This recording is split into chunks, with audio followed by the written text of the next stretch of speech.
আসসালামু আলাইকুম everyone, welcome back to my channel. আপনারা সবাই কেমন আছেন? আলহামদুলিল্লাহ আমি ভালো আছি। আপনাদের মাঝে নিয়ে আসলাম নতুন একটা রেসিপি। আমি আজকে আপনাদের সাথে শেয়ার করব রোস্ট, চিকেন রোস্ট। বিয়েবাড়ির চিকেন রোস্ট আজকে আপনাদের সাথে শেয়ার করব আমি। এর জন্য আমি 3টা মুরগি নিয়ে নিছি, ভালো করে কেটে পরিষ্কার করে ধুয়ে নিছি এবং এরকম করে কেঁচা দিয়ে লবণ দিয়ে নিছি।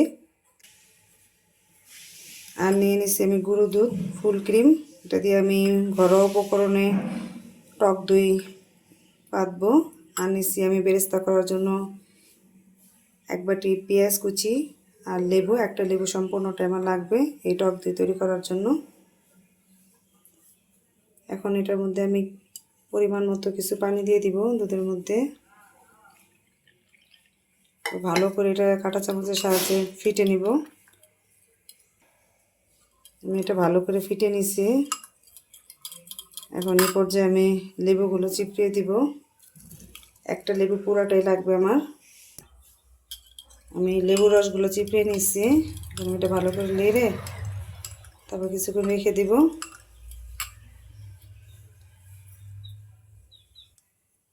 চুলা আমি ফ্রাই প্যান দিয়ে দিছি এবং তেল দিয়ে দিছি। তেলটা গরম হয়ে গেছে।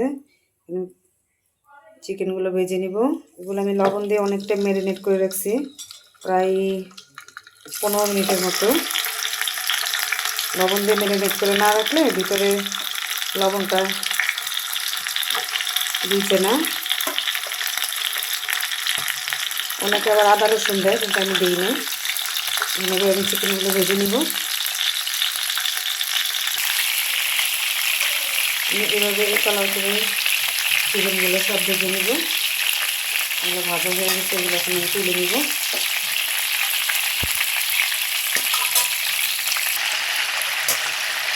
তেল মাংসগুলো দিয়ে দিচ্ছি। এগুলো আমি এভাবে একইভাবে ভেজে নিব কালার করে। আমার চিকেনগুলো ভাজা হয়ে গেছে, আমি ওই তেলগুলি নিয়ে নিচ্ছি। এটার মধ্যে আমি বেরেস্তাগুলো ভেজে নিব। পেঁয়াজের বেরেস্তাটা ভাজা হয়ে গেছে, এটা এখন আমি তুলে নিব। বেরেস্তাটা আরও কালারে আসবে যখন ঠান্ডা হয়ে যাবে। এই পর্যায়ে আমি দিয়ে দিব 1 টেবিল চামচ আদা রসুন বাটা, আর দিয়ে দিব হচ্ছে 1 টেবিল চামচ পেঁয়াজ বাটা। এগুলো ভালো করে আমি একটু ব্রাউন কালার করে ভেজে নেব। এখানে আমি দিয়ে দিব কিছু গরম মশলা, তেজপাতা আর লং, দারচিনি দিয়ে দিছি। এখানে আমি দিয়ে দেব এখন পরিমাণ মতো লবণ। যেহেতু আমি চিকেনের মধ্যে লবণটা দিয়ে ম্যারিনেট করে রাখছিলাম, তাই ওই পরিমাণে লবণটা দিয়েছি। এবং 1/2 চামচ ধনিয়ার গুঁড়ো দিয়ে দেব। আর দিয়ে দেব হচ্ছে 1 চামচ জিরার গুঁড়ো।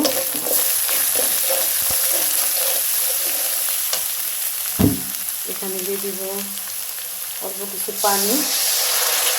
পানিটা দিয়ে ভালো করে কষিয়ে নেব মশলা থেকে তেলটা ছাড়া পর্যন্ত।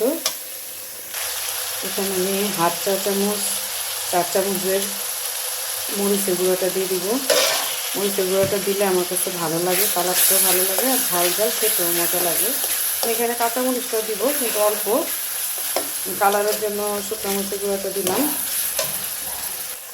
আমি এখানে দিয়ে দিব বাজার থেকে কিনে আনা রোস্টের মশলাটা। এটা আমি 1 প্যাকেটের অর্ধেকটা দিব। মশলা থেকে তেলটা ছেড়ে দিয়েছে। আমি আগে যে দইটা পেটে রেখেছিলাম, দেখেন কত সুন্দর দইটা হয়ে গেছে, টক দইটা। এটা এখন আমি এটার সাথে অ্যাড করে দিব। আমি মশলাগুলো সব একবারই অ্যাড করে তৈরি করে নিচ্ছি।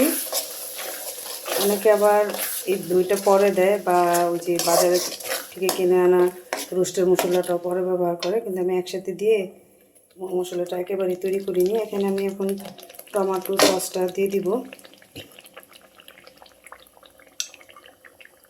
আর দিয়ে দিব হচ্ছে কাঁচামরিচ।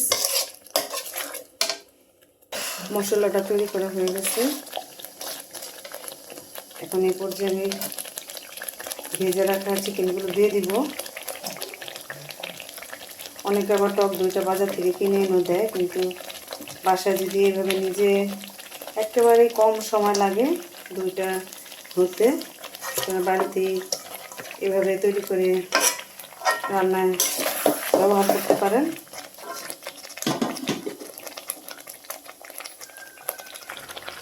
মশলাটা আমি ভালো করে চিকেনের মধ্যে নেড়ে চেড়ে নিচ্ছি।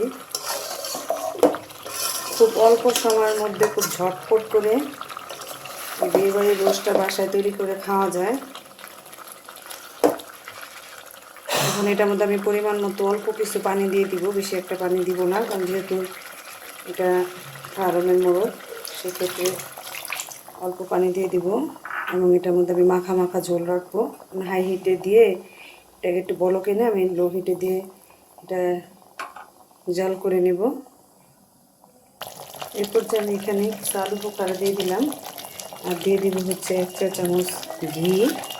ঘিটা দিলে কি হয়, ফ্লেভারটা খুব সুন্দর আসে।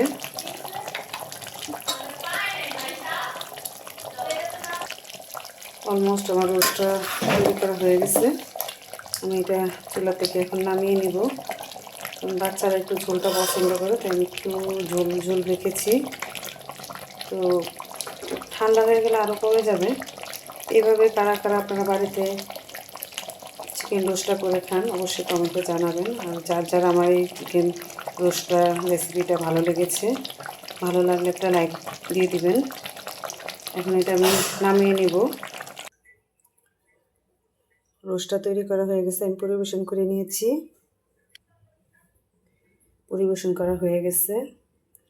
এতক্ষণ যারা আমার এই রোস্টের রেসিপিটা দেখেছেন, যাদের যাদের কাছে ভালো লেগেছে, অবশ্যই আপনারা বাড়িতে ট্রাই করে রান্না করে খাবেন এবং আপনাদের অন্যদেরকে দেখানোর মতো সুযোগ করে দিবেন, একটা শেয়ার দিয়ে দিবেন।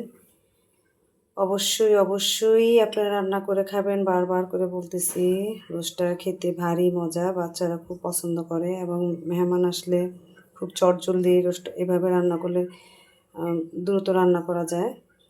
তো আজকের মতো এখানেই বিদায় নিলাম। আবার আসবো আপনাদের মাঝে অন্য কোনো রেসিপি নিয়ে। তো আমার পাশেই থাকবেন, আমার জন্য দোয়া করবেন। আজকের মতো আল্লাহ হাফেজ।